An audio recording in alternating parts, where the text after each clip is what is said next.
I am Diana, and I am a full time housewife. Aside from taking care of my three children, I also take care of my husband, who is paralyzed for 3 years now. He suffered from a heat stroke when he was working as a field engineer. He went unconscious one time when he was on duty because during that day they were in an open field and the heat index was at its peak. Because of this, he collapsed, and while he was standing at the top of a 3 story building, he fell hard to the ground. The commotion sparked, and good thing that he was rushed to the hospital immediately. That was the most devastating day of my life. As soon as I received the phone call, I could feel my body trembling. I couldn't believe what I heard. On top of that, I couldn't fathom what would happen to my husband. What if we lose him? When I received the hospital details, I went there immediately, and to my surprise, my mother in law came earlier than me. She was being hysterical and was panicking so hard. Jessie, calm down. Everything will be okay.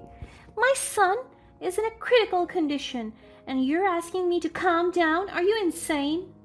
She shouted at me. I am not shocked at all. I am already used to this attitude of hers towards me. If it's not shouting, it's nagging. I don't even give a damn anymore. I admit that there are times that I want to talk back to her, but I just want to be the bigger person and keep my mouth shut instead. My husband was confined for almost 2 weeks. For a week, I was just by his side, tending to all his needs. I insisted on taking care of him, and I wanted to be hands on because, of course, he is my husband. I must be with him in times of need. However, in the second week, my mother in law insisted that she will be the one in charge. She told me that I should go back to work to save up money for the bills in case he will be staying longer in the hospital. I told her that it is fine with me and that I'm okay not going to work because I have to be present during my husband's recovery. But she was so determined that I must go. The doctor said that he is in a stable condition now. Don't worry, I'll take care of him, so you can go to work tomorrow. It's fine. I have already filed a leave of absence from our boss. He understands my situation. No, you have to. This time around, I was shocked by the way she responded. Why was she so mad? But I'm on a 2 week work leave, so my boss said it's fine. You have to work, so go. I have no choice but to follow her. Maybe she also wanted to have alone time with her son, and perhaps she was genuinely concerned about the finances. I went to the office the next day. I put all my time and energy into my work. My office mates were shocked that I showed up to work today because they all knew the critical condition of my husband.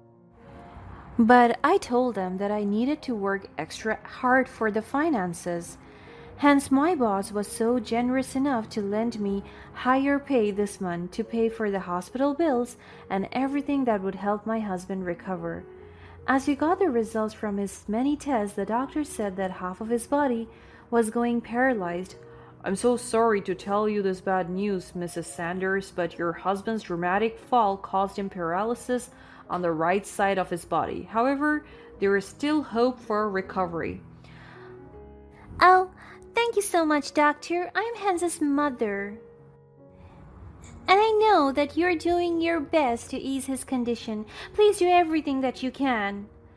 I didn't hear much of the doctor's report, especially on the last part because my mother in law interrupted him. But one thing is for sure, my husband is now paralyzed and will be bedridden for all his days.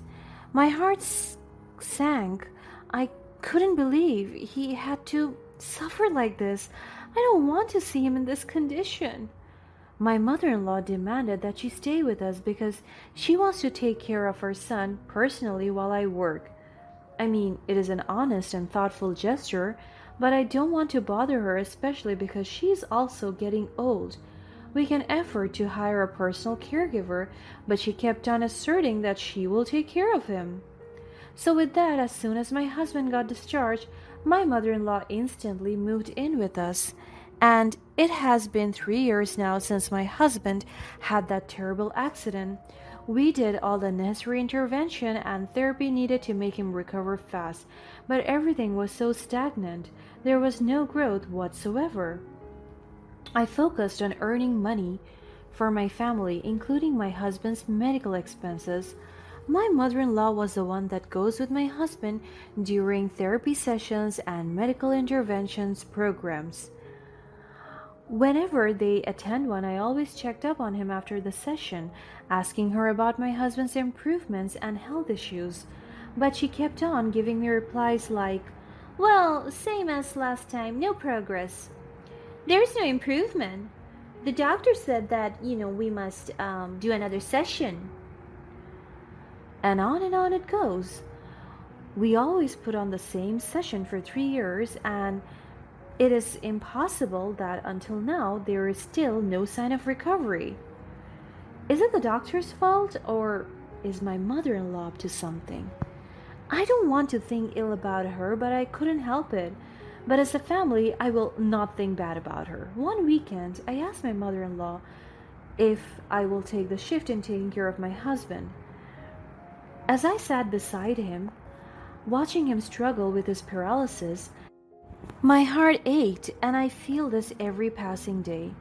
Every day is a battle, and I'm constantly fighting, and it seems like I will never win. I tried to talk to him, tell him about my day and everything that held a significant memory for him, because even if he couldn't fully understand me, I would still let him know that he is still special to me, that he is still my husband. I stared at my husband lying on his bed weakly. He couldn't walk or talk at all, and it seemed as if the hope of his recovery was slipping away. During these trying times, my mother in law appeared to be the pillar of strength. She was the one holding us together, but deep down, a sense of suspicion started to creep into my mind. It's the natural gut feeling that's telling me that something is not right. There was this one time when I went home earlier than usual. I immediately approached my husband's bedroom to check on him, but right before I could enter, I heard my mother in law talking to someone, and if I'm not mistaken, I heard my husband's voice as well. They were talking to each other. So I rushed for the door. I was about to open it, but it was locked. I tried to open it forcefully, holding the knob and knocking on the door, but it took my mother in law 2 minutes to finally open it. As soon as I got inside, everything was normal. My husband was lying with a dextrose in his veins, and the place was set perfectly. Nothing changed. "Who are you talking to?" She showed me her phone and rolled her eyes. "My friend, what about it?" I just heaved a sigh and proceeded to tend to my husband. I don't want to deal with her strange behavior anymore. There were moments when my mother in law would insist on taking complete control over my husband's care, not allowing me to tend to him or even accompanying him to medical appointments. Her possessiveness and protectiveness raised red flags, and I couldn't shake off the feeling that something was amiss. Something does not sit right with me. "Jesse, I can take care of Hans. I want to be the one to help him with his daily activities. Please, let me take care of my husband." "Diana, I know you mean well, but I've been taking care of Hans for a while now. I know what's best for him." "I understand that you have been helping him, but I just want to be more involved. It's my duty as his wife." My mother in law's expression turned cold, and she stepped closer to me, lowering her voice. "You don't understand, Diana. I know what Hans needs. Trust me. I am doing everything in his best interest." My frustration began to bubble up, but I remained composed. "I appreciate your help, but I want to be an active participant in Hans's care. I want to take him to therapy and medical consultations. I want to be there for him." Her eyes narrowed and suspicion was evident from her every word. "Why are you insisting on being involved, Diana? Are you trying to control everything? I'm the one who has been taking care of him, sacrificing my own time and energy. My heart sank. I am hurt by her accusations. Why is she being so rude? This is my husband we are talking about. I am not trying to control anything, Jesse. I just want to support my husband. I love him and I want to be there for him in every possible way. She pushed me away out of frustration. I even hit the ground because of the impact. He is my son, and you are nothing but an outsider, so don't go on telling me who you are and what you want to do because I don't fucking care. He is my husband, and I must have control of everything in decision making and action taking. I am his wife, and I must be consulted for everything that needs to be done for my husband's recovery. But it seems like I am nothing but a display, an outcast. I just remained silent and left her on the spot. She's becoming crazy and possessive of her son. I knew from the start that I couldn't trust her. She doesn't even disclose important medical information to me.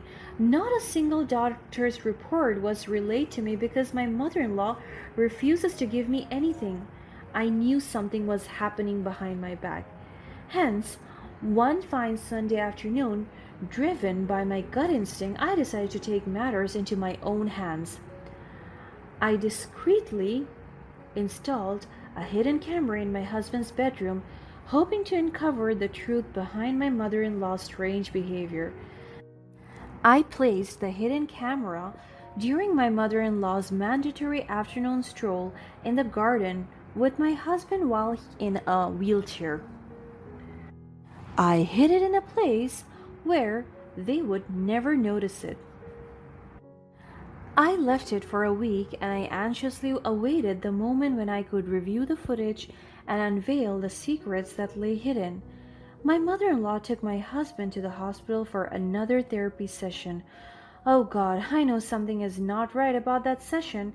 Right after I gave them the money for the session's payment, they immediately left. I insisted on driving them, but as usual, she refused it. And it's final, it became an opportunity for me to finally review the recordings. My heart raced with anticipation. As I watched the footage, my world shattered around me. I covered my mouth out of shock. There is no way this is real. I watched the footage intently, and there he was, my supposedly paralyzed husband, walking and talking effortlessly with his mother. My heart started to beat fast. I could feel my entire body trembling and shaking nervously.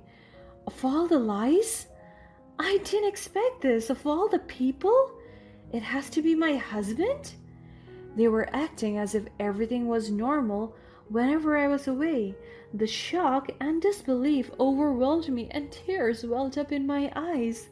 How could they deceive me like this? Good thing the hidden camera has a mic, and the audio was also recorded. I got to hear their conversations. I don't have the strength to take everything that they were talking about. It hurts me. I listened to their conversation, and every word that came out of their mouth felt like a knife stabbing into my heart. I learned that my husband has been healed since the first 5 months of his therapy, and they made a fool out of me? On top of that, I heard another heartbreaking conversation from them. Did you transfer the money from Diana's account to our secret business account? Of course, my son. I've been doing it regularly. She won't suspect a thing. My husband smirked and chuckled. Excellent. She works so hard, oblivious to our plans. Soon, we'll have everything we want. They have been using my money for their gain, plotting behind my back. This is the most heartbreaking betrayal ever. My husband laughed evilly in the footage. Acting like a helpless victim has paid off well, hasn't it? Diana fell for it, hook, line, and sinker. My mother-in-law smirked, reveling in their deceitful victory.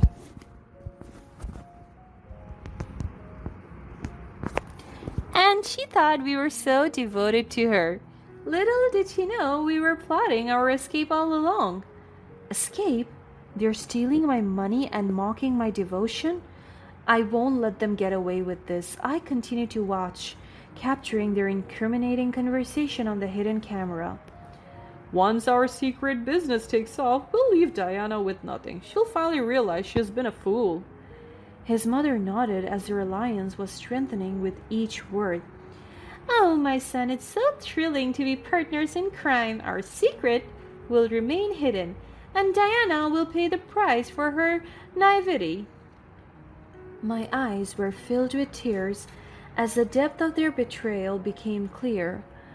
I am determined that they won't take advantage of me any longer. I'll expose their lies and reclaim what's rightfully mine. As the truth unfolded before my eyes, another horrifying realization hit me. The money I had tirelessly earned to pay for my husband's medical expenses had been squandered on their secret venture, and this hurt me the most. They had been using my hard-earned money to build a business right under my nose, while I thought it was going towards my husband's well-being. No wonder how many sessions we have taken. My husband was still not recovering, and this explains why my mother-in-law insisted on taking care of our son and barred me from doing it. I was so determined to gather concrete evidence, I mastered the courage to visit their secret business location because, good thing they mentioned the address in one of their conversations and I jotted it down. So with no further ado, I went to the location and to my surprise, the construction was still ongoing. Armed with my phone, I secretly captured photographs documenting their deceits and betrayal. These pictures would serve as proof of their treachery, but I couldn't stop there. Anger and thirst for justice consumed me. I wanted them to feel the pain and humiliation they had inflicted upon me. And so I meticulously planned my revenge, setting the stage for my upcoming birthday party. Their monstrosity must not prevail. I want everyone to know what they have done. The day arrived and I welcomed my guests, including my husband and mother-in-law, with a smile. Little did they know the storm that was about to be unleashed. I couldn't look at my husband with worry and pity now. He was sitting in that wheelchair with no remorse nor a hint of guilt. I wanted to expose their lies so badly. As the party progressed, I stood at the center and called everybody's attention. Thank you all for being here tonight to celebrate my birthday. It means the world to me. The guests cheered and made a resounding applause, expressing their love and support. Before we continue the festivities, I have a special surprise to share with all of you. My eyes darted towards my husband and his mother, who stood beside each other trying to maintain their composed facade, their fake act. I have been working on something very dear to me, and tonight I want to share it with all of you because I believe that this success is meant to be celebrated with people that hold a special place in my heart, which is all of you. I picked up a large covered frame. I dramatically unveiled the cloth covering it, revealing a picture of my husband and my mother-in-law's secret business. I smiled at everyone excitedly. Ladies and gentlemen, I present to you my latest venture. This will be my new business, and I'm delighted to invite you all to the grand opening next week. The guests cheered and congratulated me. Meanwhile, the shock on my husband's and mother-in-law's faces were priceless. Their carefully constructed facade crumbling before the eyes of our friends and family. In a fit of rage, my husband stood up from his wheelchair and shouted, "That's mine!" Everyone in the venue gasped.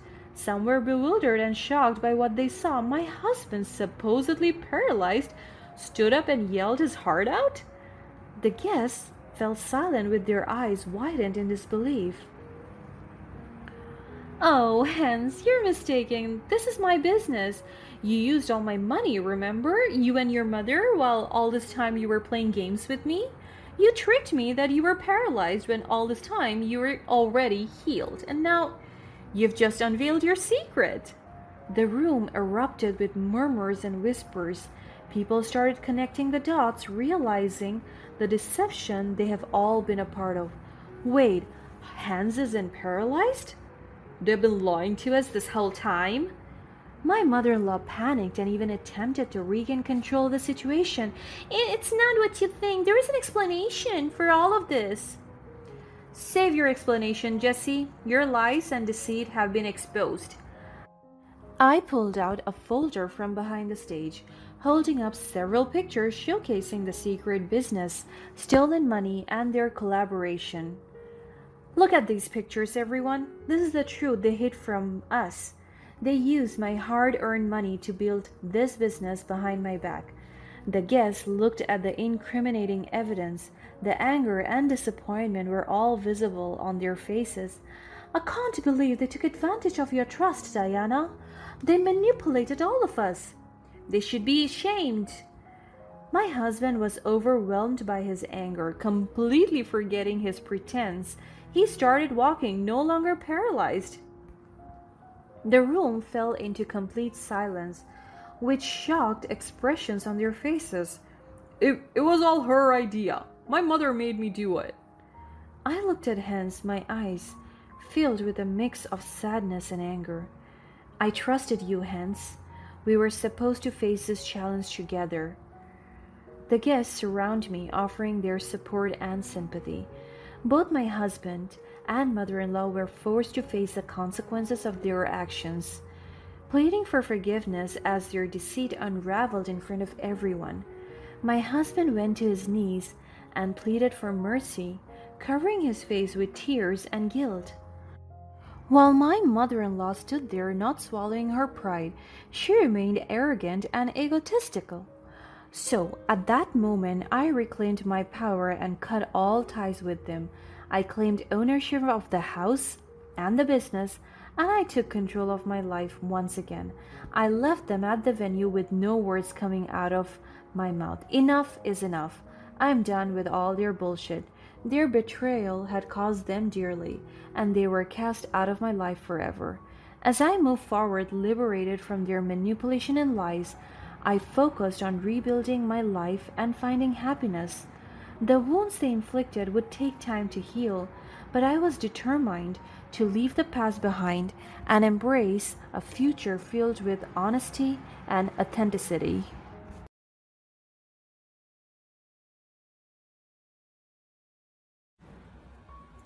It was 6 in the morning when I heard a very loud yell from downstairs. Christy! Christy! Get down here! I was ironing my husband's clothes when my mother-in-law called me. I was shocked that she was here. She lived in the neighboring town. I wonder what she is up to here. I can feel my hands shaking. Hearing her voice is one thing, but seeing her face to face is another level of nervousness. I'm coming, Mother! When I went down, she checked the entire house with a smug face. What kind of a mess is this? You call this a home? She shouted as she kicked everything her feet stumbled on. It is perfectly fine. Fine? My son does not deserve a home like this. Do you even know how to clean properly? You're useless. I was about to answer when she threw a dried flower at me. What even is that? Is that a flower? You cannot even water it. Mom, I was busy with work. I know, but is that an excuse for you not to clean the house? You only have 2 things to do, work and clean. And you cannot even do great in both. Worthless bitch. She snarled at me. I was controlling my emotions, but I could hardly take it anymore. My tears were slowly falling when my husband came down wearing the suit that I ironed. My love, it's half done. I went close to him and touched his suit. It was not done yet, but he pushed me so hard that I stumbled and scratched my arms on the coffee table behind me. I'm already late, and you're moving so slowly. You're such a slack-off. You don't get things done around here, idiot. I'm sorry, your mother called me. Oh, and now it's my mother's fault? If you had woken up earlier, my suit could have been ironed on time. My love, you know that I did the midnight shift earlier at the store. I have to work overtime for us to pay this month's rent. Ricky slammed the wall, and it startled me. Enough with your excuses. That's the price you pay for dropping out of college. You don't have a decent job that can provide us. Shh! Don't stress yourself out, son. That bitch is no good for you. Just remember that today's going to be a big day, and sooner you will get out of this hellhole. I did not hear what Anna had said because she was whispering to Ricky as she was calming him. They left me right there and then without any words of goodbye. I heaved a deep sigh. If only you had a job, we would live a comfortable life. But here you are, a jobless, spoiled, and abusive little prick that relies on his wife for money. And if only you didn't have a tolerating and inconsiderate mother, then all of us would live happily with no toxicity. I said. These are the words that I wanted to tell him and his mother straight on their faces. But I don't have the guts. Until now, I can feel my knees shaking. I quickly cleaned the house and left for work. While driving to the office, I remembered my husband's words earlier. I dropped out of college to marry him because he got me pregnant. He hesitated to ask for my hand initially because he wanted an easy life, friends, parties, and lots of trouble. But my mother insisted that we marry each other to save our family's reputation. With that, we got married at the early age of 21. The first few months of our relationship were beautiful, as we were expecting a fantastic baby girl, but I got into a miscarriage. And right there, my husband started to change. And now, 2 years into our marriage, we were not blessed with another baby anymore. Ever since, I was the only one that worked. My husband would stay in the house watching football games and eat his heart out. He also complains most of the time. And more frequently, he hurts me whenever I try to wrestle with him and when I start to prove a point. Because of that, a memory of our worst fight came vividly into my memory. What is wrong with you? Why are you hitting me? You're so useless. I told you to bring me 10 oranges, and you got 2. Are you that dumb? You don't know how to count? Ricky, for God's sake, I'm not going to spend $15 for ripe oranges. You know damn well how we struggle to make ends meet. We are 2 months due with our rent, and you're asking me to buy oranges?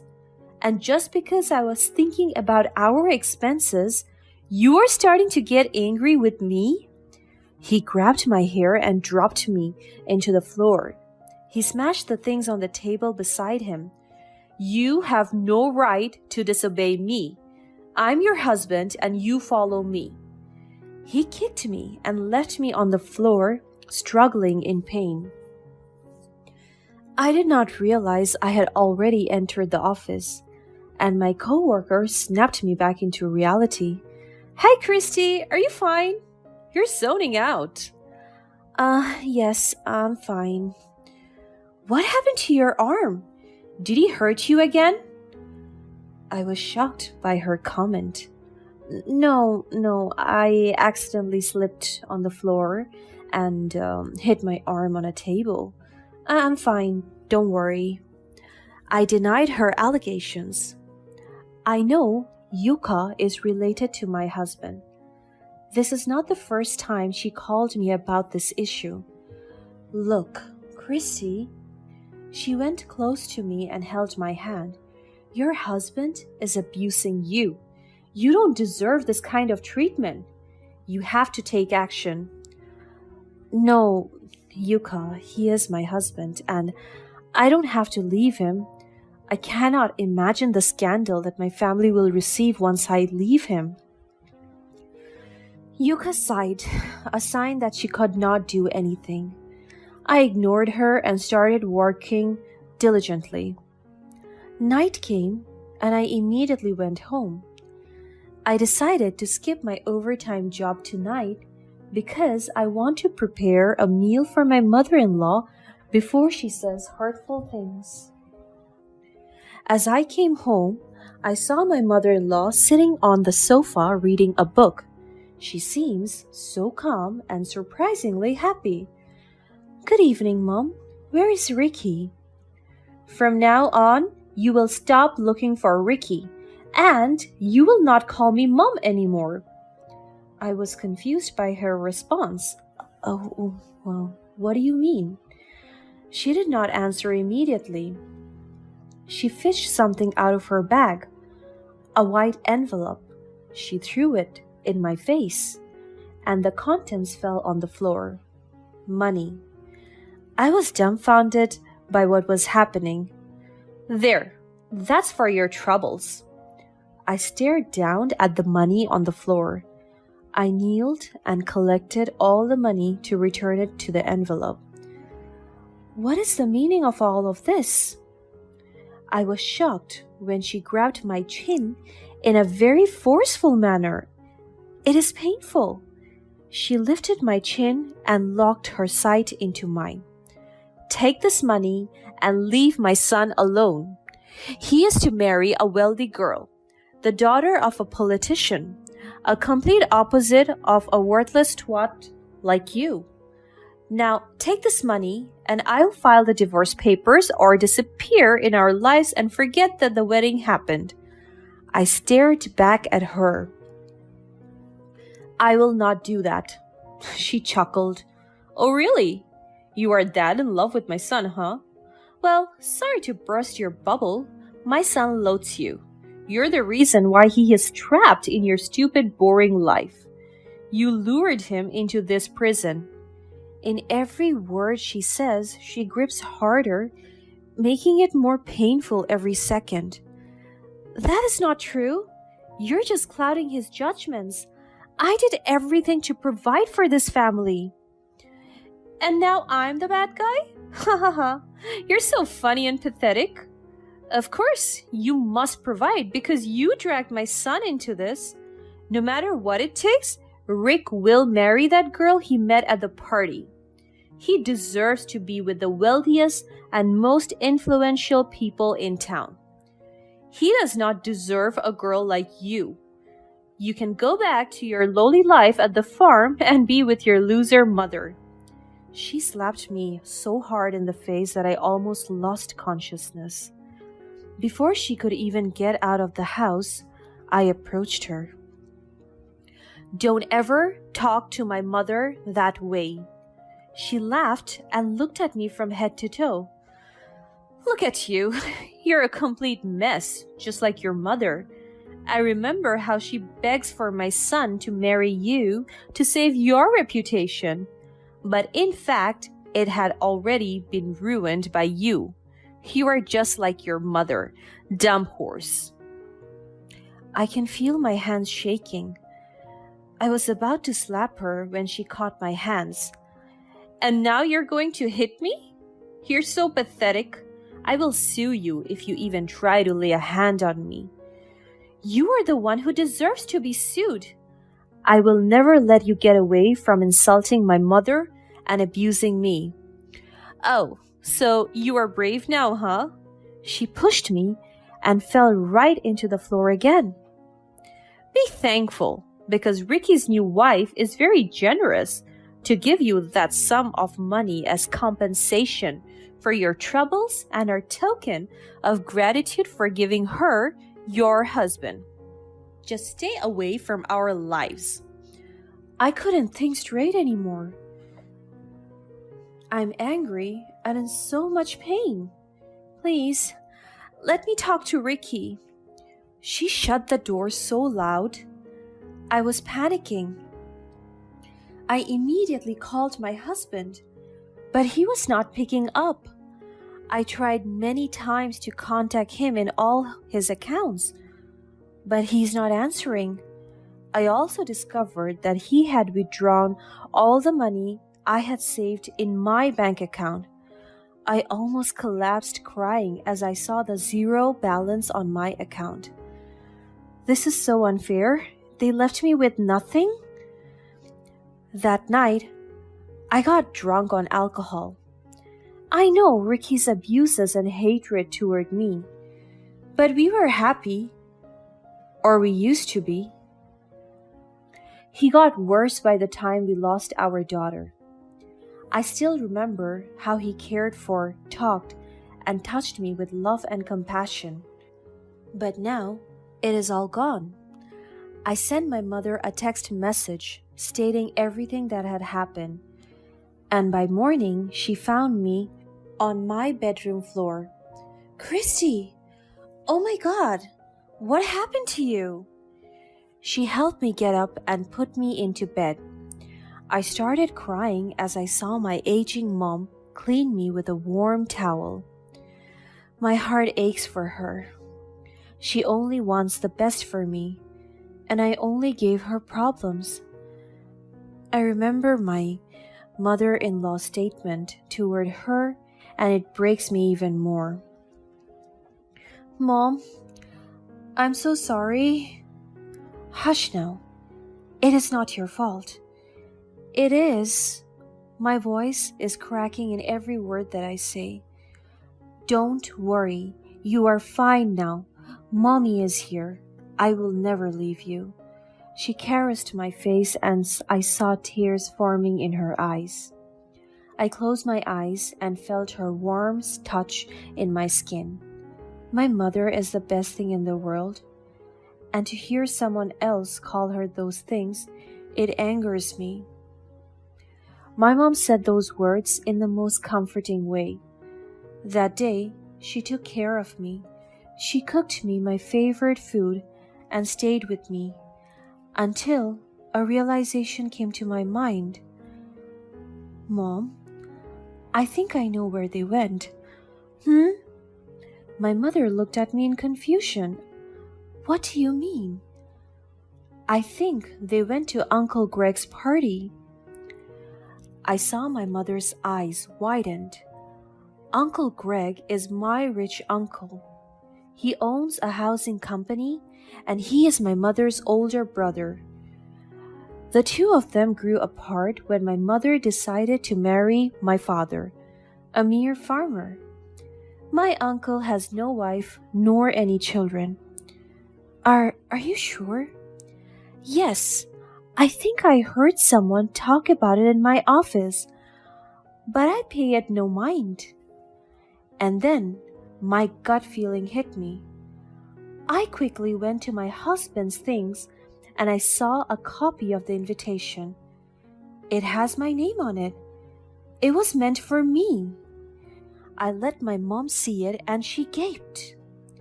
"Your uncle still remembers us." I opened the invitation and there was a note on it. "I cannot wait to meet you, Christy, my beloved niece and heir. Please bring your mother, my dearest sister. I longed for her every day." I went down to my feet out of disbelief. Heir? My mother was in complete shock. "Greg is going to make you his heir?" "The invitation. They tried to hide it from me. Anna and Ricky tried to sabotage me. They went to the party that was meant for me?" Enough of that now. Let's put matters into our own hands. Mom immediately called the number on the invitation. She introduced herself as Uncle Greg's sister, and to our surprise, the staff's happiness can be felt over the phone. "We were waiting for you to reach us out, Madam Leticia. We will be sending an envoy to your place right now." My heart almost stopped. I could not believe all of this. My mother was crying so hard. I thought Greg had forgotten about me already. It was about 23 years since the last time he talked to me. I want him to meet your father, but he is gone now. The next thing I knew was that a car pulled up in our driveway. We went with it and it brought us to my uncle's place.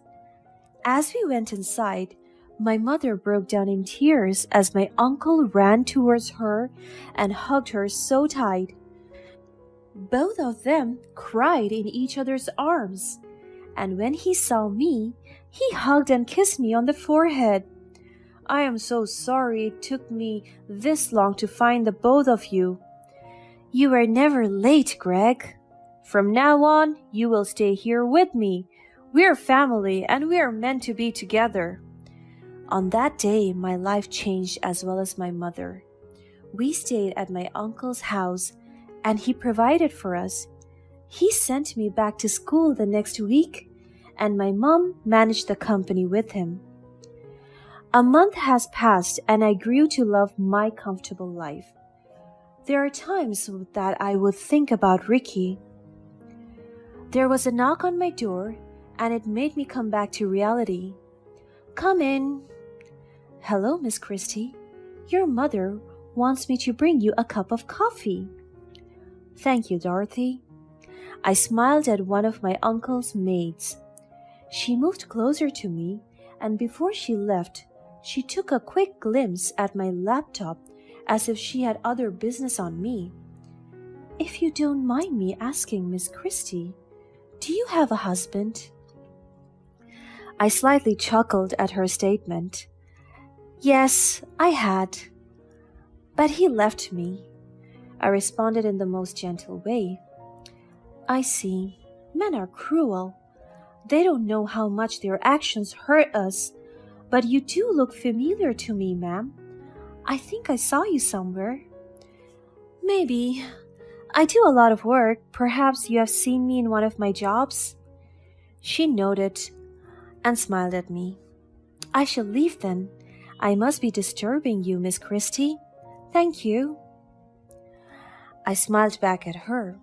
As soon as she got out, I received a text message from the person that I hate the most, my mother-in-law. Ricky is filing the divorce papers now.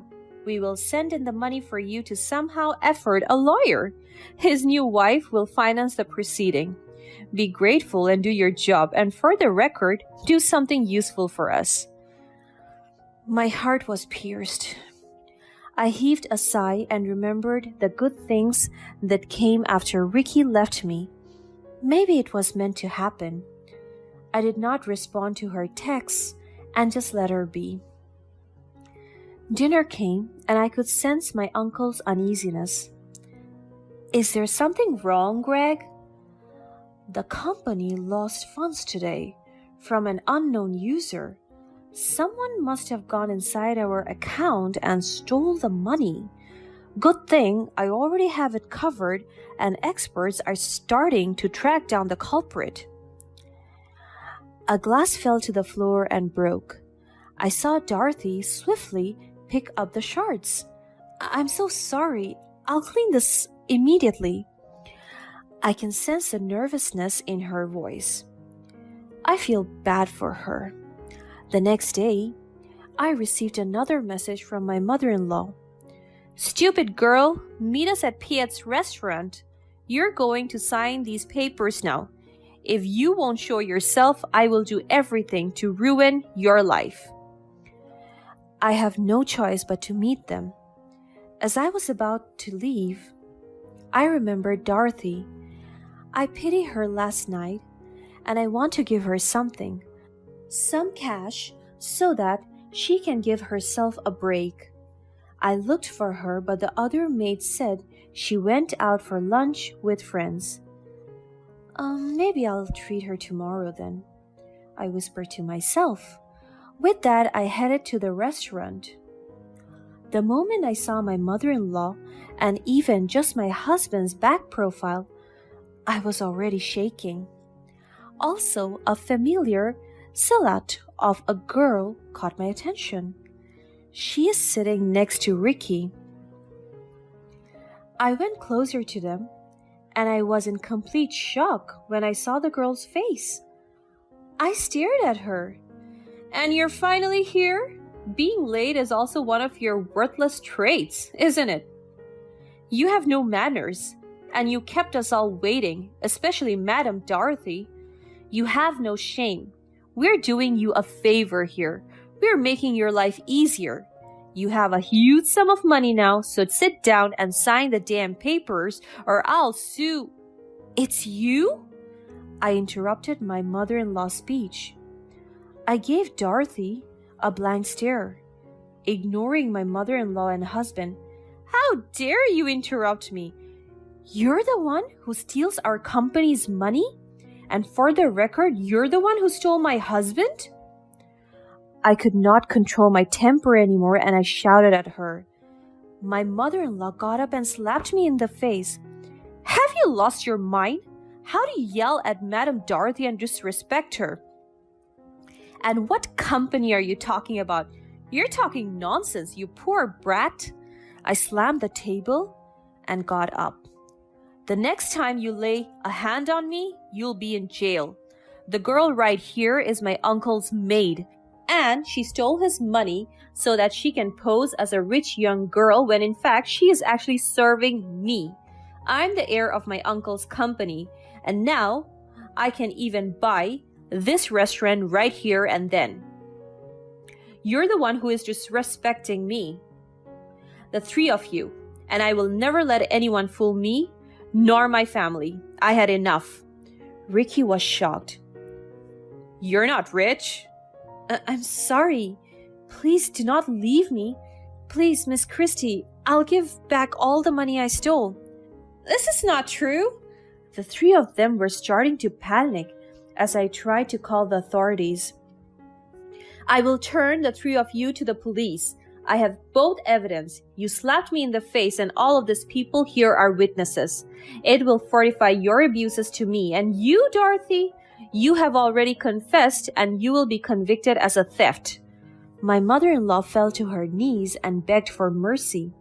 My husband came to me and tried to hold my hands, but I shrugged him off. The two of you treated me like I was so low, like I was nothing but a dumb and worthless girl. Now it's time for the both of you to learn your lessons the hard way. Dorothy also cried her eyes out until the authorities came and arrested the three of them. My mother and uncle came inside the restaurant and rushed toward me. My uncle will take over the legal actions. He assured us that justice will be served for all the mistreatments that they gave us. And on that day, my mother-in-law, husband, and maid cried for mercy, but it was silenced by the loudness of their mistakes.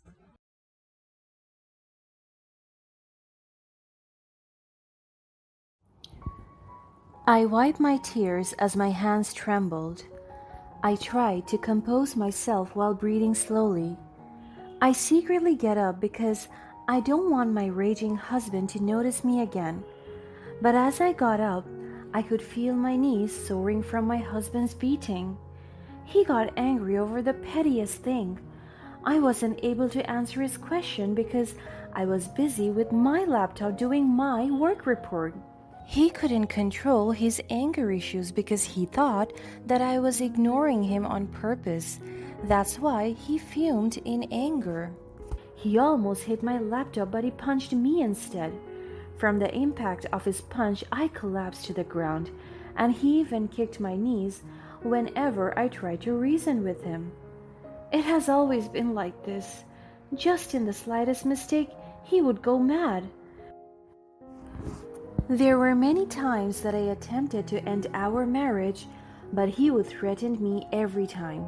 What's harder is that we are living with his mother, my mother-in-law, and she is fully aware of the abusive behavior of her son, but yet she doesn't care. She never barged in and tried to stop her son whenever he was about to hit me. She even verbally abused me every chance she got. But I know that two of them are wearing two faces because whenever my parents and grandparents came to visit us, they would act good and kind to me. And of course, they would blackmail and debrief me ahead of time that I should act normal, and if I throw them under the bus, they would seriously ruin my life.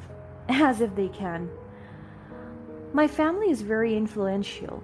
My grandparents on the mother's side have a generational wealth that dates back to the 60s. My mother's kin are well known artists and musicians and are honored in the entire country. In short, they are rich and famous.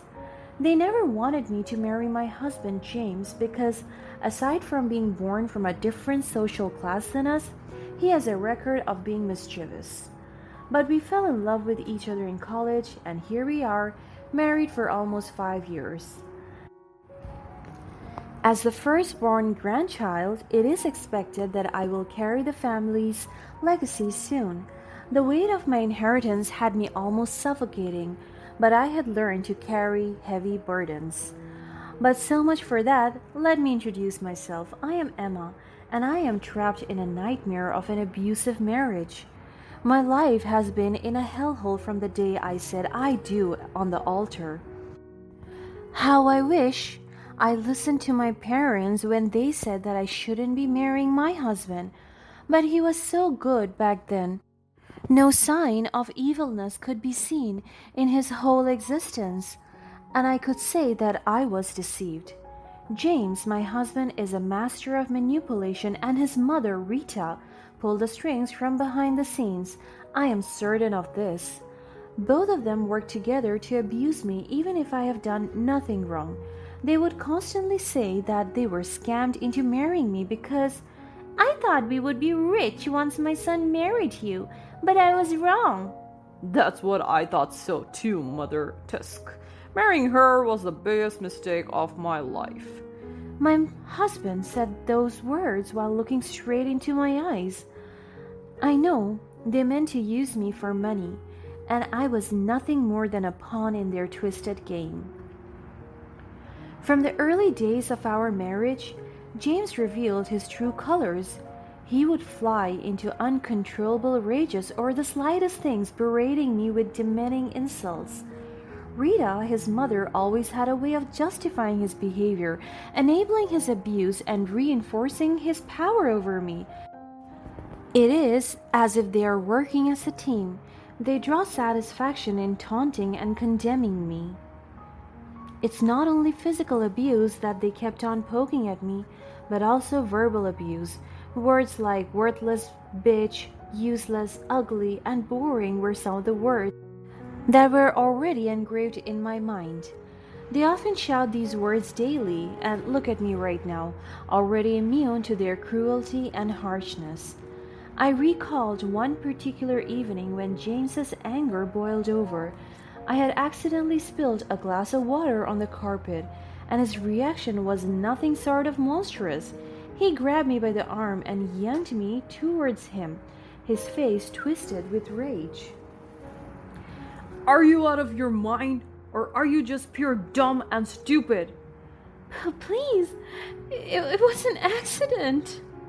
The pain shot through my body as his grip tightened, leaving bruises that I would have to hide.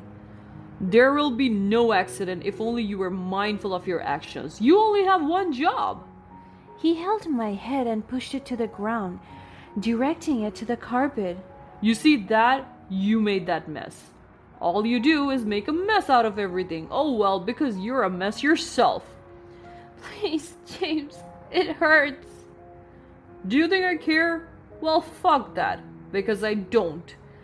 He let go of me and I was pushed down the soaking carpet, and my face was wet. I got up immediately, but as I tried to retreat, Rita intervened, her voice dripping with disdain. You're lucky to have him. Lucky? In what dimension do being lucky and having a relationship with James have in common? You always give my son a hard time and even a headache. You are not good for him. She sneered at me. Her words like venomous daggers aimed at my already fragile spirit. Of course, James, her precious boy, always came first. Oh, I just want to end everything. One day, as I was sitting in our backyard, I received a phone call from an unknown user. I was so surprised because I don't usually give off my phone number to random people, so I answered it. Hello? Emma, this is Mr. Spencer, your grandfather's lawyer. I'm sorry to inform you that your grandfather has passed away. I almost dropped my phone as I heard the news. My eyes welled up with tears and my voice trembled. Are you certain? I can't believe it. How did this happen? Shared memories of me and my grandfather came flashing back into my mind. The happy times and even the sad moments when I have to move out of the house because I chose to marry this monstrous husband of mine.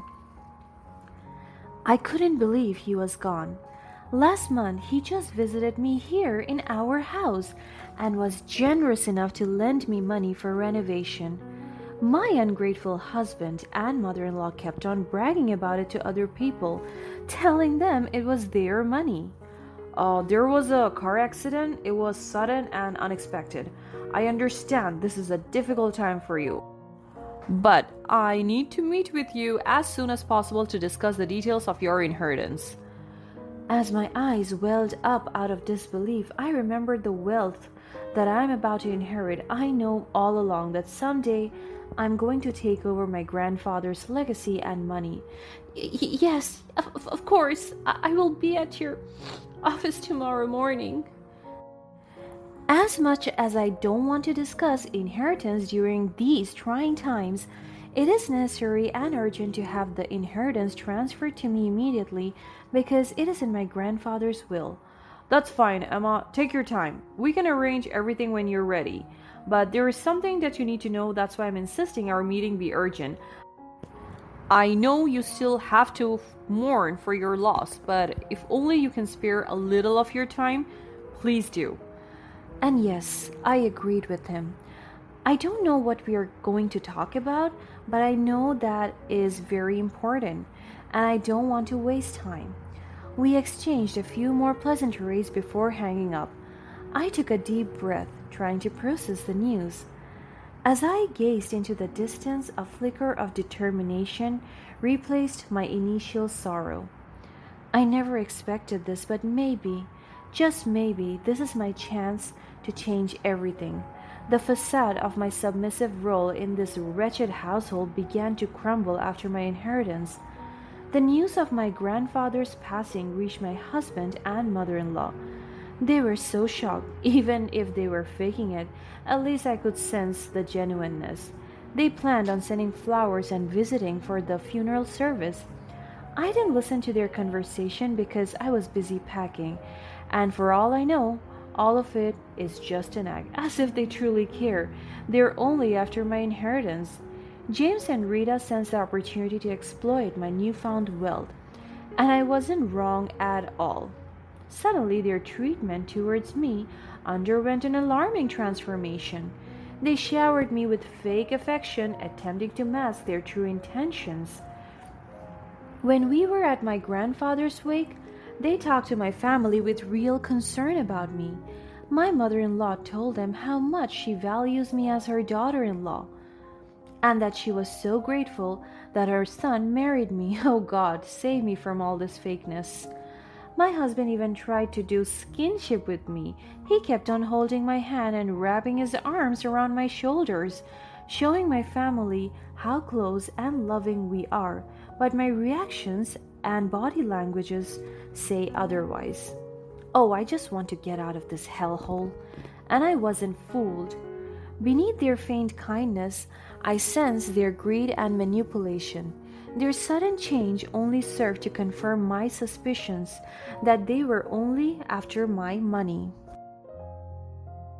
Just like the vultures circling their prey, I became determined to uncover the truth to expose their vile scheme. The next morning, my grandfather was still laid at the funeral house, but I took the time to talk to his lawyer.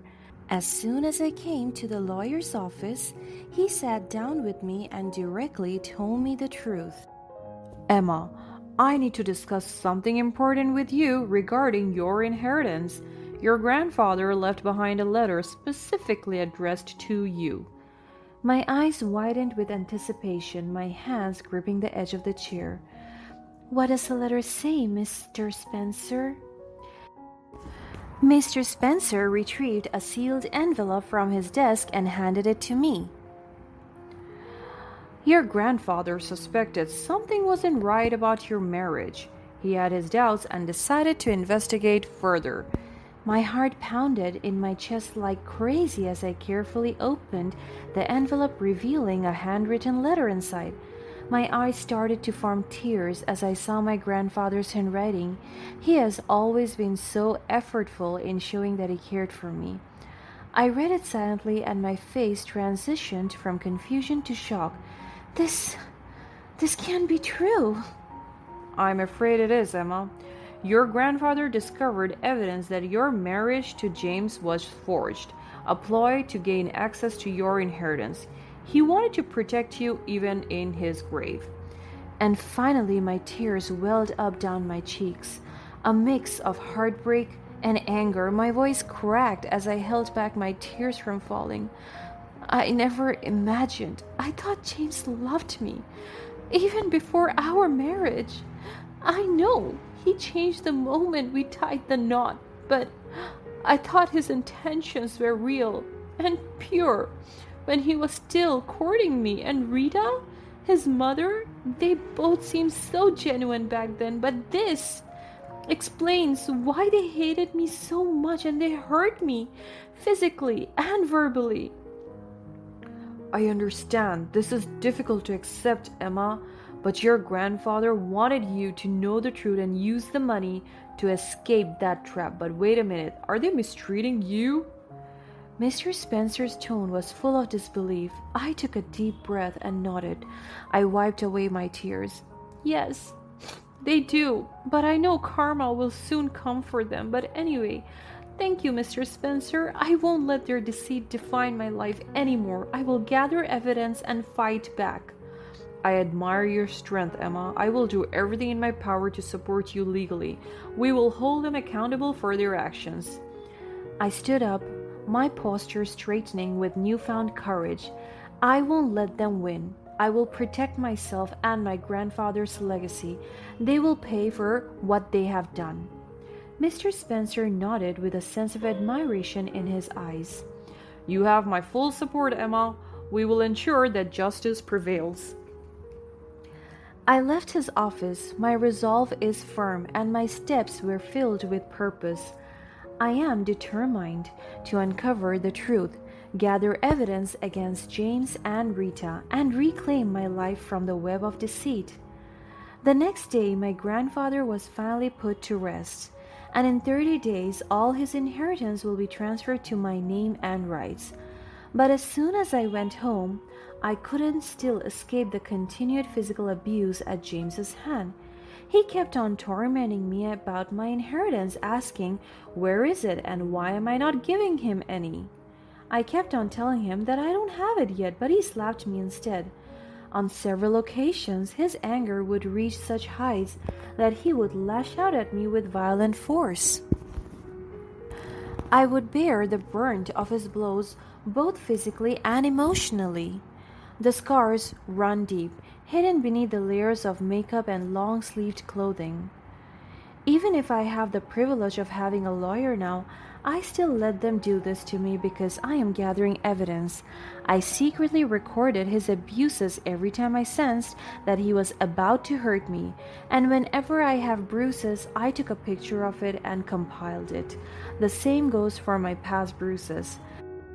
And through it all, his mother watched with cold detachment. Her silent approval was fueling James's brutality all this time.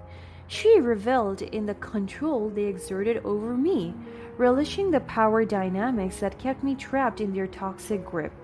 Determined to break free from this cycle of abuse, I devised a plan to gather evidence against James and Rita. I had to be discreet, careful not to arouse their suspicions. I sought the help of a private investigator, secretly documenting their conversations and capturing their true intentions on hidden recordings.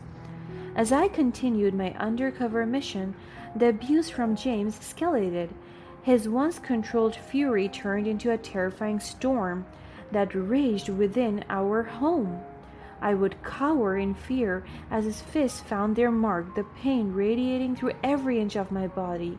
But with each blow, I grew more resolute. My strength and determination were fueled by the knowledge that freedom was within reach. The day of reckoning finally arrived. Armed with the evidence I had painstakingly collected, I confronted James and Rita. "We need to talk." I stood tall before them, holding a folder of evidence in my hands. James and Rita exchanged uneasy glances, clearly taken aback by my newfound strength. But after a second, they just smirked at me and mocked me for acting so brave. "Enough is enough, James and Rita. I know the truth about our marriage. It was all a sham, a means for you both to get your hands on my inheritance." My husband laughed, mocking me. "What are you talking about, Emma? You're overreacting." I opened the folder in front of them, revealing the fabricated marriage documents. "I have evidence, James. The forged documents, the secret conversations, everything. I can take this to court and expose your lies." My mother-in-law's face went pale as her eyes darted around nervously. Emma, please, we didn't mean any harm.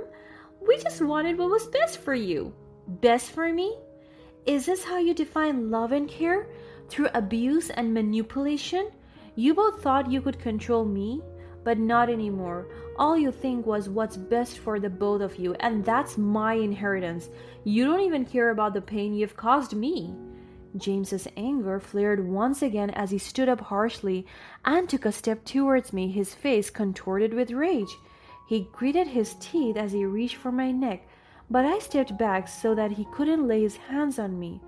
"You think you can threaten us? We have got our ways, Emma. Don't push us too far." Just as James raised his hands once again, ready to strike me, the sounds of sirens pierces the air. My face breaks into a triumphant smile. "Oh, don't worry, James. I have taken precautionary measures. The authorities are on their way." James froze, his anger dissipating, and it is now replaced by fear. His mother clutched onto James's arm as her eyes widened with panic. Oh, it feels so good to see them becoming the underdog now. "Emma, please, don't involve the police. We'll do anything you want. Just give us a chance." My smile faded, my eyes filled with a mix of pity and resolve. "It's too late for your empty promises, Rita. You've shown your true colors for far too long. It's time for the law to intervene. I deserve to have my justice, and I will let the law decide." Moments later, the sound of police sirens grew louder. James and Rita exchanged terrified glances, realizing their fate is already sealed. I stood tall, my voice filled with determination as I addressed them one last time. "This is the end of the line, James and Rita. You will face the consequences of your actions, and I will finally find the freedom and justice I deserve." The police busted through the front door, ready to take control of the situation. James and Rita's faces turned pale further as their hopes of escape faded away. The authorities arrested them and legal proceedings followed. I stood before the court, recounting the horrors I had experienced, from the false marriage to the abuse they did to me. I presented the damning evidence that painted James and Rita as the monsters they truly were. With a swift and just verdict, the judge pounded the gavel, sealing their fate as guilty of the crimes they committed. James and Rita were convicted of their heinous acts. At that moment, a weight lifted from my shoulders, replaced by a newfound sense of liberation and justice. As the courtroom emptied, I stood there no longer a victim but a survivor. The scars that adorned my bodies were reminders of the battles I had fought and the strength I had summoned. The truth had set me free, breaking the chains of abuse that had bound me for far too long. Embracing my inheritance, I used the wealth to rebuild my life, far away from the shadows of abuse and manipulation. On top of that, I decided to work on myself, to heal and grow. I dedicated myself to advocacy and raising awareness about domestic abuse, determined to break the cycle for others who found themselves trapped in similar situations. And this to me is the greatest revenge against their abuse and manipulation, to be happy and content.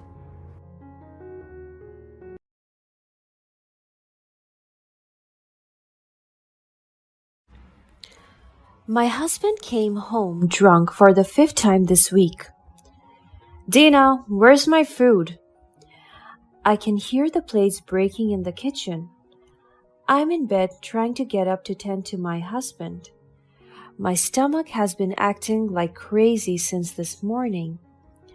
I heard another tumble from the kitchen table, making me rush toward him. I'm sorry, I'll prepare your food now. I thought you were going to eat out with your workmates. He slammed on the wall the nearest glass his hands could grab. I almost lost my balance by what he did. Even if I go out for dinner, you should still prepare my food. You are so worthless. Go to hell. He went near me and pushed me down. I whimpered in pain. The throbbing ache in my stomach grows prominent. This is all your fault. I don't know what's the meaning of my life anymore. Every day I laid my eyes on you, it reminded me of how unfortunate I am. I have a stupid and useless wife that hasn't done any good. You can't even cook, and you have never given me a child. He walked past me and went straight to our bedroom. I was lying there, enduring the pain from the floor. Fred is always like this. He always reminds me of how stupid and worthless I am in his life. Maybe it is true, because I could not give him the one thing he desires the most, a child. We tried many things, from medical consultations to spiritual advice, but still, we are not yet blessed with a baby. And he always blames me for everything. He told me that I was the problem. I tried to get up and almost slipped again when my lower was reached. I have been experiencing this pain for the past week, and it's been 5 days since my period was delayed. The morning came, and I was preparing my husband's breakfast when the doorbell rang. When I opened the door, it was my husband's co-worker. Good morning, Mrs. Quill.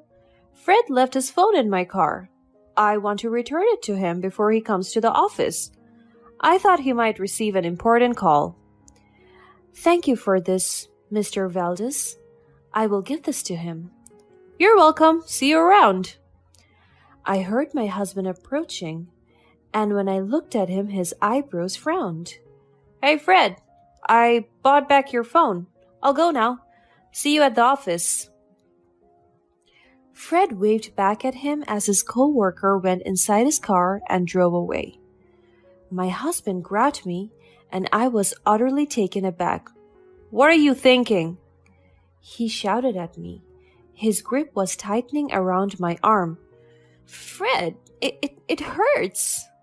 His eyes widened as he looked at me as if I made a terrible mistake. I saw how you smiled at Pete. Are you two having an affair? He yelled again. What are you talking about? He just bought your phone back. And of course, it's common courtesy to smile back at someone who did something kind. What is wrong with that? He slapped me in the face. I can feel my jaw numbing from the impact. And now you're talking back? If I ever found out something, I would kill you." He threatened me. After that, he let go of me and left the house. He left me there as if I was some dirtbag. I could not hold myself together, and the next thing I knew is that I collapsed. My eyes twitched as I felt a light touching my eyelids. I woke up and saw a doctor beaming a flashlight at me. He stopped what he was doing and smiled at me. "Ah, you're awake now. Don't worry, you're in a stable condition now." I looked around and I realized I was at the hospital. I looked at the bedside and saw my husband. "I'll leave the both of you then. I'll return when you are ready to be discharged, Mrs. Quill." I nodded and looked at my husband. What happened to me?" "You collapsed, and as a concerned husband, I brought you here.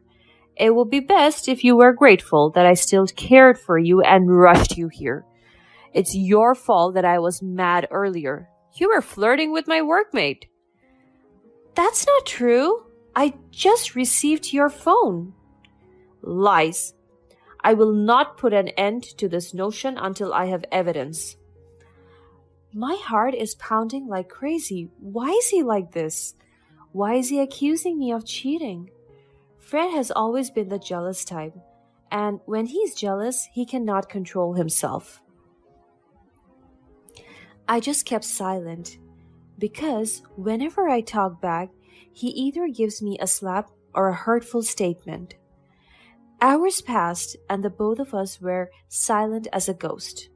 The doctor finally returned and told us I was ready to be discharged. However, before we left the room, he handed us an envelope. "Congratulations, you might want to open that when you get back to your house." I was curious about what was inside, and when we got home, I almost threw the envelope I was holding. Upon seeing the results, I couldn't contain my happiness and yelled out of pure joy, "Yes, I'm pregnant!"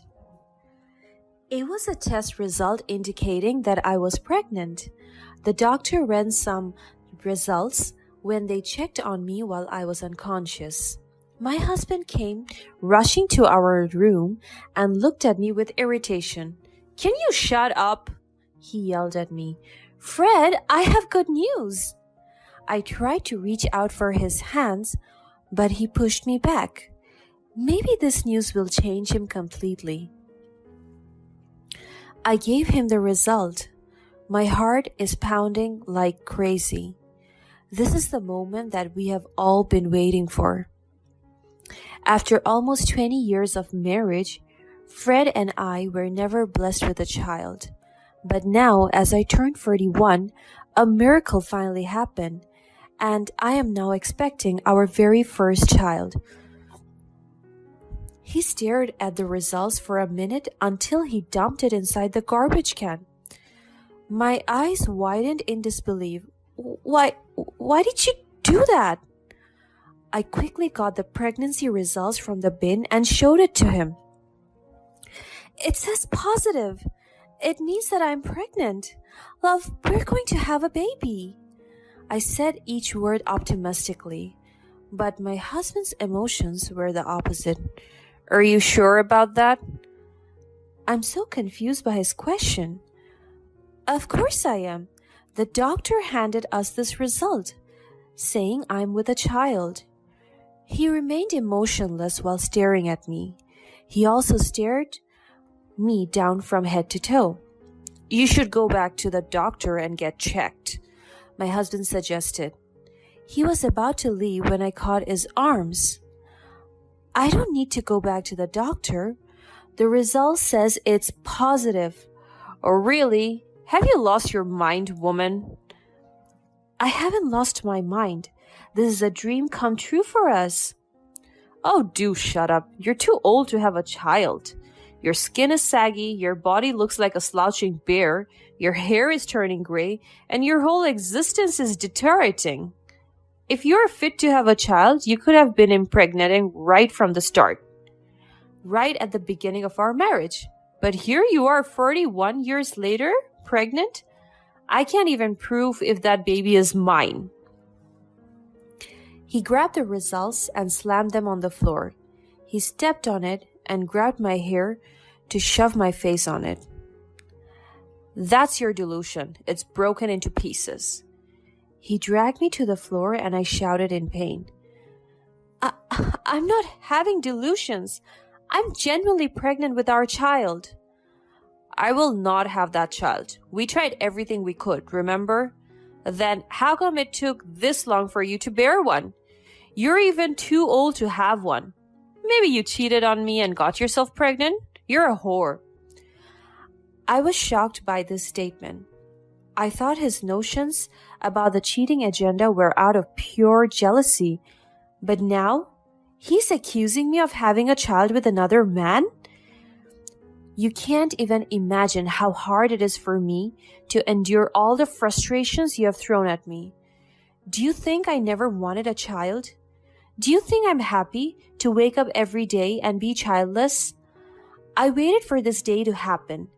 And now you're accusing me of having an affair? With who? I couldn't contain my emotions any longer. I sobbed while I said those words to him. With Pete? Oh, I saw you smiling at him earlier. I bet both of you already knew about it. I was too weak on my knees, and I fell to the floor. I couldn't fathom the things that he was saying. None of it was even true. I was having panic attacks because he insisted that the baby was not his. I could not imagine myself being with another man. Even though he mistreats me, I could not bear to be unfaithful. I remained by his side no matter the circumstances. I thought he would be delighted to have a child finally. We have been waiting for this for so long, and the time has finally come. But look at him now, disowning it? He kneeled to my level and held my chin. He looked at me right into my soul. This is not my child. He shoved me down the floor and left me there. I cried my heart out while holding my baby bump. This was the first time I knew about my baby's existence, and I didn't want to feel this way. I thought we were going to be happy. I begged him not to leave me, but he shut our bedroom door, and from then on, he was gone. My husband left us. My baby and I were all alone. My aunt came to my rescue and she lived with me until I gave birth to my daughter. During the 9 months of pregnancy, I never heard a word from my husband aside from him spreading rumors about me cheating. He even dragged his co-worker into his stories, costing them their friendship. But it was nothing for him, just as how nothing he feels for us. The day of my delivery came. I gave birth to a healthy baby girl. The medical staff told me it was a miracle that I could still have a child this late without having any prior. I hugged my baby so tight. She was a beauty. Her beautiful features are evident even though she's still so young. And in fact, she had Fred's nose. I will call you Miracle. My aunt hugged us. Do not worry, Dina. I will never leave you both. 13 years have passed, and I was living a good life with my daughter. My aunt also helped us tremendously when it came to finances. I worked as an office clerk and an international tutor at night. I hustled hard for my daughter to give her a bright future. Miracle grew up to be a loving, charming, obedient, and beautiful daughter. She's the greatest gift that I ever had. Despite the hardship, I'm grateful that we are together. I heard that my husband is living his best life as a chief engineer, and I was so shocked that until now, he never filed for divorce when he could. One day, we were having dinner. My aunt came home late, but she brought with her exciting news. Dina, miracle, I have good news. What is it? She handed me a brochure and showed me something on her phone. It's a casting audition for new actresses in a high-budgeted movie, and Miracle just checked all the qualifications. My eyes widened when my daughter fitted the role they sought. Tall, beautiful, with long black hair, a good singing voice, and a charming personality. I turned to Miracle. My love, do you want to audition? My daughter smiled so widely and looked at me with pure joy. Yes, mother, I would love to. The next day, we went straight to the audition venue. Lots of girls lined up for the role. But I know my baby will make it to the top. The audition took 7 hours, and after that, the casting director announced the people that got the roles. And for the lead role, the talented girl that will embody Princess Thea's character is Miracle. I cheered so loudly that everyone stared at me. I didn't care because my daughter would be a star. Filming started the next day, and I went with my daughter daily. I was so amazed by how good she is at acting and how easy she is to work with. We got lots of compliments from the directors and other veteran actors. Miracle is such a prodigy. The future is bright for her, madam. She's a miracle. An actress said to me. My heart was flattered when I heard her remarks about my daughter. Months passed and the movie premiered. It became a hit, and my daughter's fame skyrocketed overnight. She was praised for her acting skills. Her acting clip on one of the movie's emotional scenes went viral, and people talked about her and her incredible talent. Her influence grew widely, and she amazed me even more when a percentage of her earnings was used to buy a small old engineering company's building that will serve as a home for homeless children. Mom, I am so happy that I could share my talent with the world, and I used it for kindness. I am so proud of you, my little one. You never fail to amaze me. The world is so happy to have been blessed with your talent. I hugged my daughter tightly as we were talking in our living room. She buried her face into my heart, and I want her to know I love her. I looked around and saw how our lives changed in an instant. From the struggles and mistreatment that I endured from my husband to a beautiful life with my daughter. I can genuinely say that I will never trade this for anything in the world. My daughter and I were having fun talking nonsense when I heard a knock on our front door. One of our maids quickly opened the door, and as soon as it opened, loud noises were heard.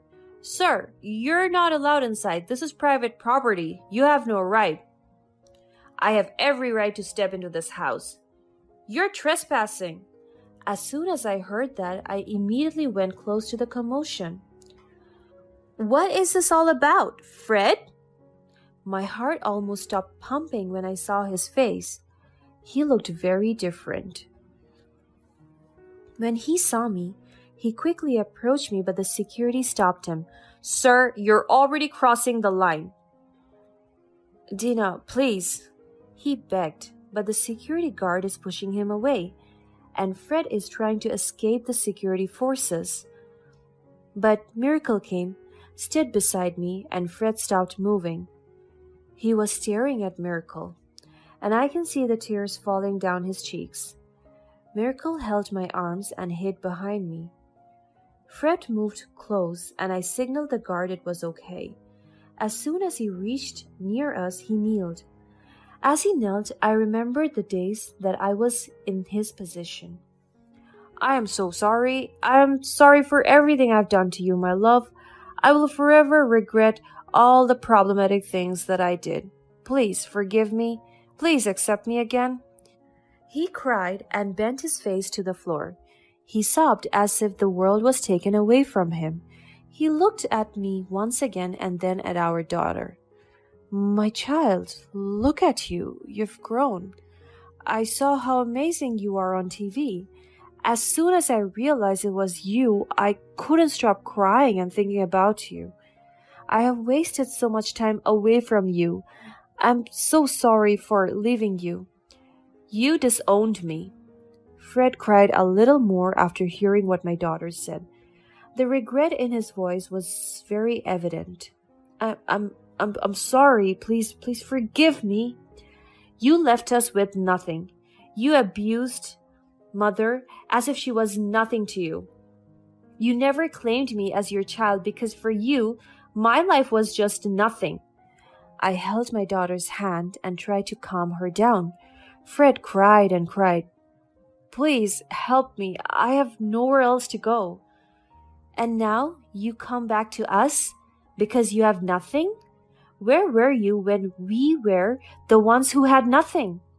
I lost everything. My family, my career, my money, my engineering company. I lost it all. When he said the last thing, I realized something. You owed that engineering company building, did you? I don't owe it anymore. Someone bought it for a bullshit charity. I guessed at what he said. Even at his lowest, he is still a jerk, disrespectful, and rude. I bought it. I bought your company for a bullshit charity. My daughter emphasized the word bullshit. Fred's eyes widened and realized his stupidity. He will never have our forgiveness. If you wish to be forgiven, you must earn it. Learn from your mistakes and try to be a better person. I am glad a man like you never raised me. You have lost the chance and hope of getting your family back, your life back to be exact. After my daughter said it, she went inside. I looked down at Fred, not with pity, but with contentment. That I had released myself from the trauma he gave me and my daughter. You have truly lost it, Fred. Guard, send this man away. Do not let him go near. The security dragged Fred away. And from then on, Miracle and I worked hard to sustain the charity foundation that we started. My daughter became not only famous, but influential. We never saw Fred again, and his forgiveness will never be accepted until he learns how to forgive himself for what he did to us.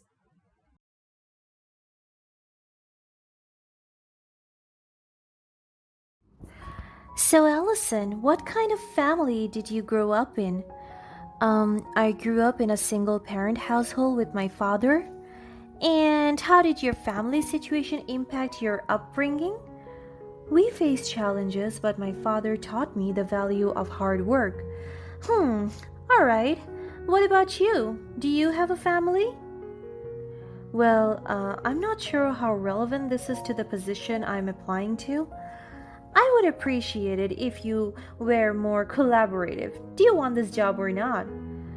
Well, I do have a child. I am a single mom myself, and I have resilience both personally and professionally. Tough for you. Don't individuals from background like yours lack the skills and connection to thrive in a competitive environment? Background shouldn't be a barrier to success. It instills determination. Well, in my experience, those from disadvantaged backgrounds struggle to fit into high-pressure corporate environments. Can you handle the demands of this job? I am more than capable. My background taught me resilience and adaptability. Frankly, I have my doubts. People like you rarely succeed in competitive fields. Excuse me? You heard me. Your background is a liability, not an asset. We're looking for candidates with more advantageous circumstances. That's unfair and discriminatory. My background doesn't define my capabilities. It's just the reality. You should lower your expectations. The job isn't for someone like you. I won't let your prejudice discourage me. I have the skills and determination to succeed, regardless of my background. Suit yourself, but don't be surprised when you fail. My name is Allison, and at the age of 23, I found myself juggling the roles of a college senior, a single mother, and an ambitious woman in New York City.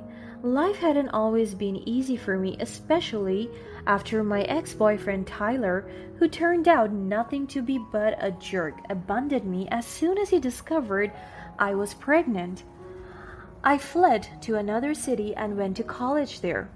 Left to care for our child alone, I knew I had to forge my own path and create a better future for both of us. He had not talked to me for 2 years, but I'd figured I was better off without him.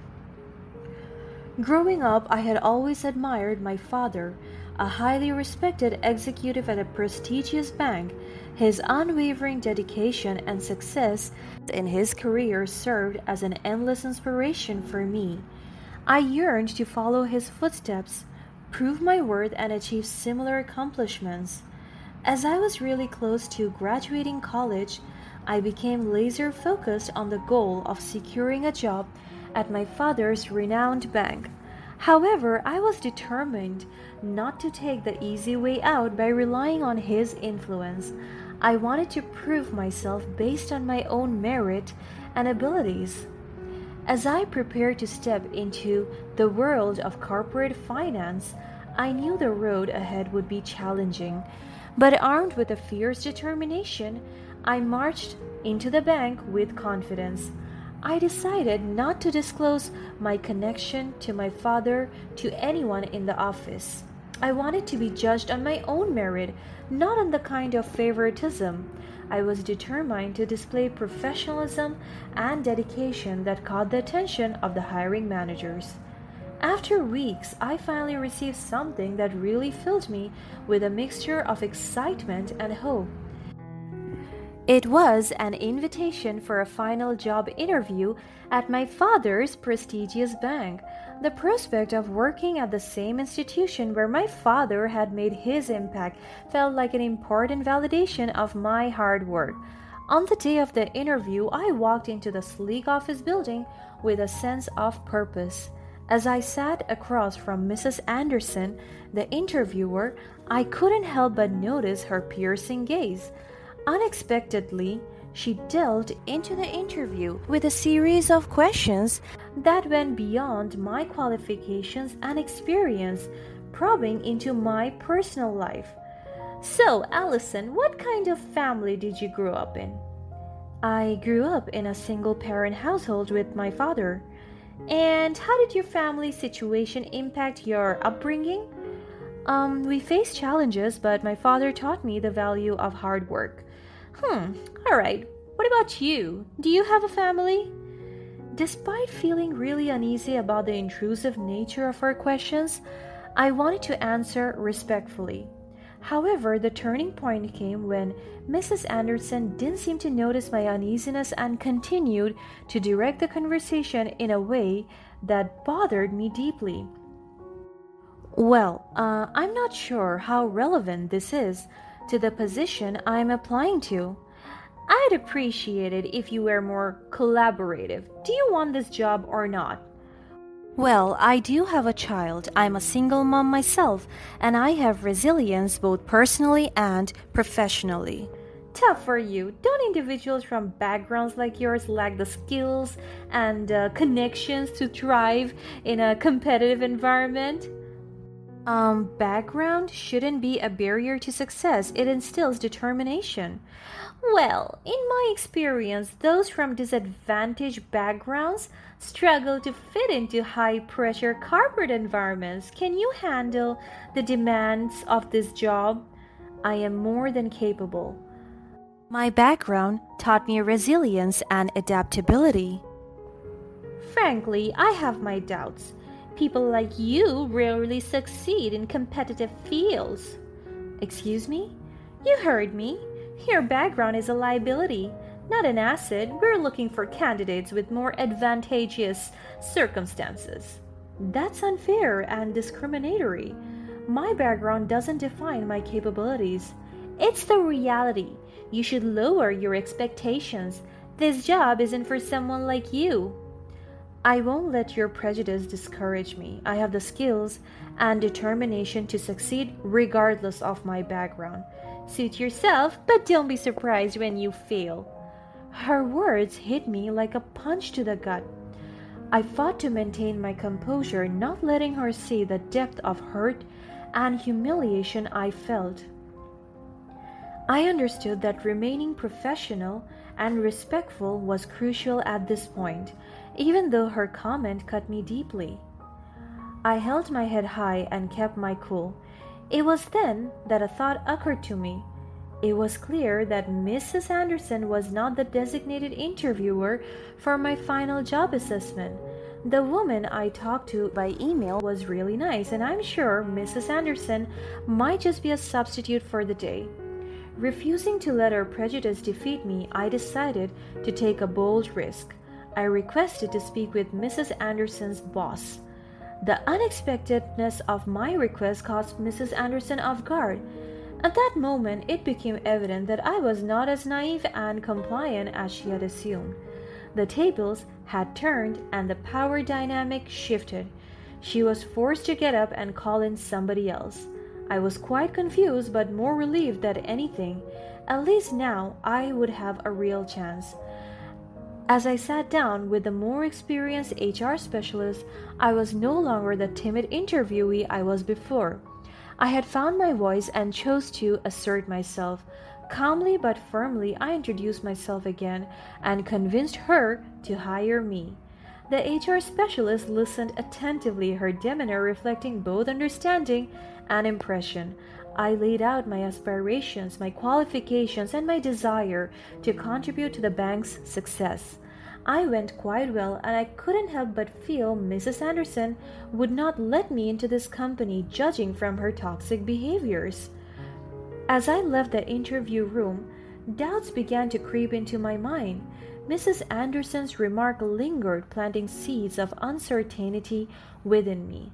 I questioned whether I could truly achieve my dreams of success in an environment that harbored such terrible views. Was this the right place for me to build a career and create a better life for my child? How did my dad even succeed here? Is my future really that gloomy? I found myself filled with conflicting emotions, disappointment, anger, and a sense of betrayal. But deep down, there was still a sense of resilience. I took a moment to gather myself. I had come so far, defying expectations and proving my worth at every step. While Mrs. Anderson's comment had wounded me, it would not define me or my future. I refused to let her narrow-mindedness drag me down. A week later, my persistence and determination were rewarded when I received an email from the bank. I had been offered a job with great compensation. The joy that flooded my heart was immeasurable. I couldn't contain my excitement and took to social media to share the incredible milestone.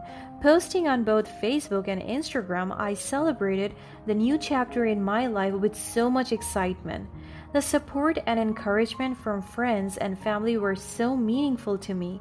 The joy I felt was not just for myself but for all those who had stood by me throughout my journey. With gratitude in my heart and a renewed sense of purpose, I stepped into this new chapter of my life. The journey was far from over, but I was ready to embrace the challenges and embrace the opportunities that awaited me at the prestigious bank. Just as life seemed to go so well, a message from Tyler disrupted everything. It had been years since we had any contact, and I certainly did not expect him to resurface now, crawling back into my life just like that. Hey Allison, it's been a while. I hope you're doing well. I've been thinking a lot lately and I miss you. I want to be a part of our child's life. Can we talk and figure things out? The audacity of his words left me taken aback.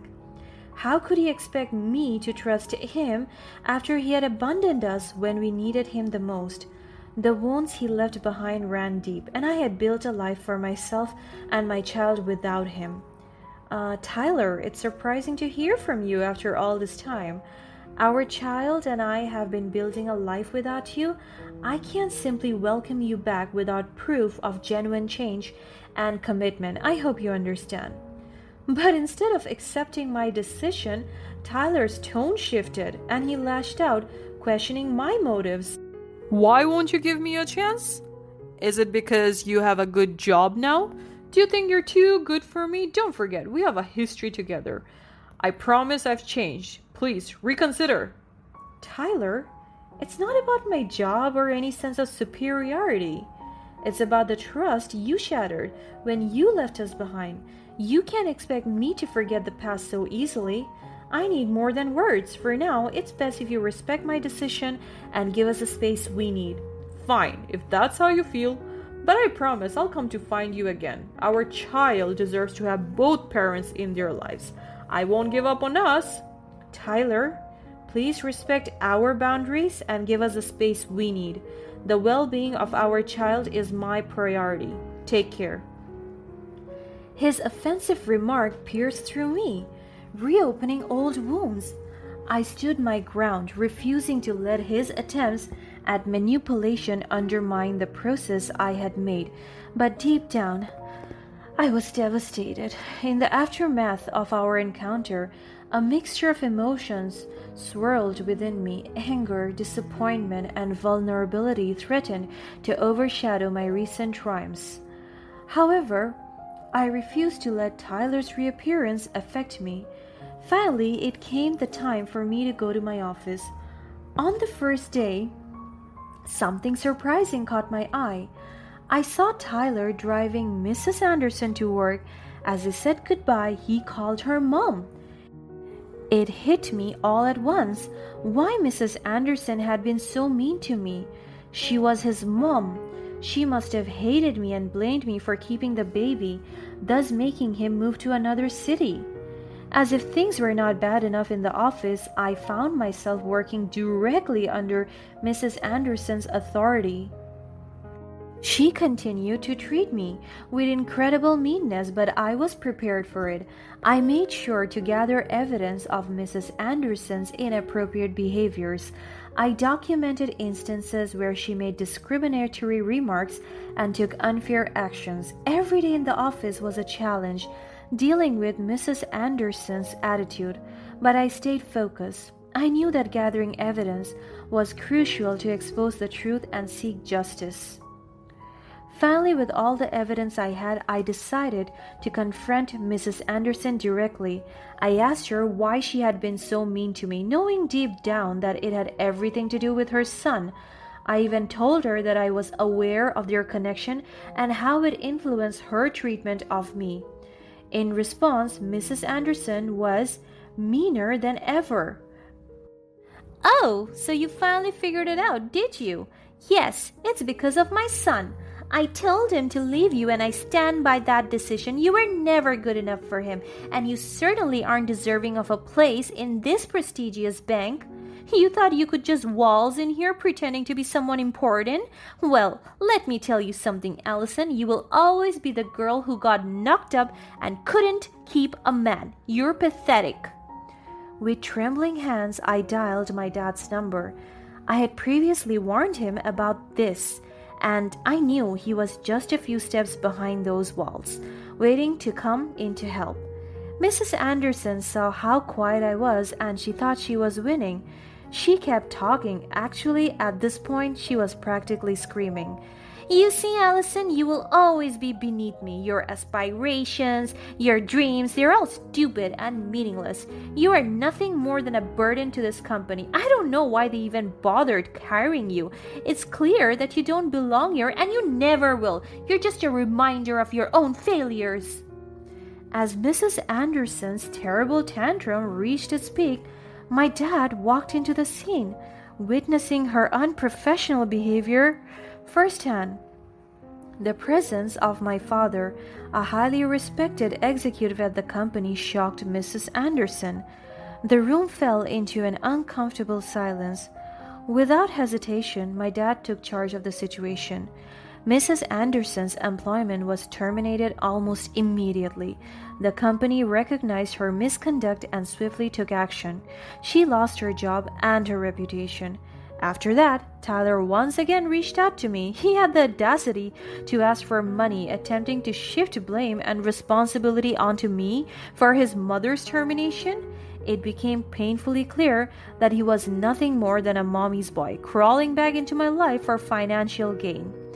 At that moment, I saw through his manipulative tactics and rejected his request once and for all. I refused to let him exploit me. I recognized the importance of standing up for myself and protecting the well-being of my child. I blocked him out of our life forever and watched as he and his mother struggled to make ends meet. In the aftermath of these events, I held my head high, knowing that I had confronted injustice and fought for what was right. The sense of accomplishment and pursuit of a fulfilling career became my driving force. With resilience and determination, I left behind the toxicity of the past and embraced a brighter, more promising future. I can't wait to build a beautiful life with my child with the help of my hard-working, loving father. I have had my happy ending after all. What about you? What would you do if you were in my